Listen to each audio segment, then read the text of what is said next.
Welcome back to the Christian Bachelorette. My name is Jayme, and I'm going to be your host.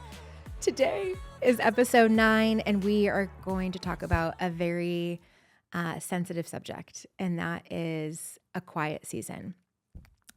Last time, we talked about a powerful prayer. God, would you illuminate or would you eliminate? I actually think the only thing worse than being indecisive about someone is when there's no one to be indecisive about. So about this time, I had dated 40 men. You heard me right. I'd been on 40 first dates, 40 first dates. And to say I needed a break was an understatement. I did need a break. I for sure did. But I didn't need that long of a break. I took some time to heal, to grieve, to reset. And then when I was ready to reset, there was nothing.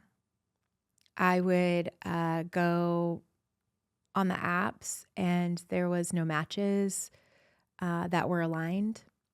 It was the same people, you know. I'd go to church and it was the same people.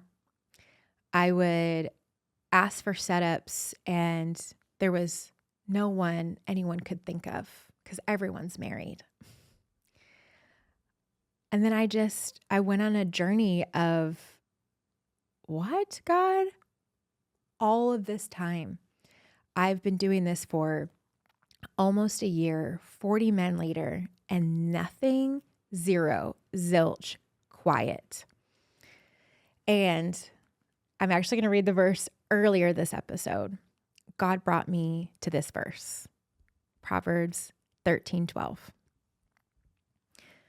When hope's dreams seem to drag on and on, the delay can be depressing. Hope deferred. My hope was so deferred. It was so deferred. But when at last your dreams come true, life's sweetness will satisfy your soul. I'm going to say it again. But when at last your dreams come true, life's sweetness will satisfy your soul. So I made a decision when I read that verse that I wouldn't give up, that I'd trust in God's timing. And then suddenly, I got set up on an amazing, wonderful date. Now, here's the thing. What can you do to keep your hope alive?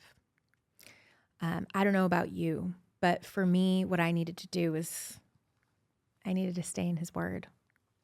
I needed to search verses that gave me that hope, that reignited my faith. I needed worship. I needed to be on my knees in praise. I needed my friends. I needed my friends to hold my hand, to encourage me, to help me believe in my dreams. I needed books. And so I read books that inspired me, praying for my future husband, keeping that hope alive. And also, I needed to laugh, you guys, because it can be so depressing and really, really heavy. So those were all of the things that helped me get through that painfully quiet season. And then suddenly He did it. So I am believing and praying suddenly over you in your quiet season. That's it for today's episode. And next week, we're talking about suddenly.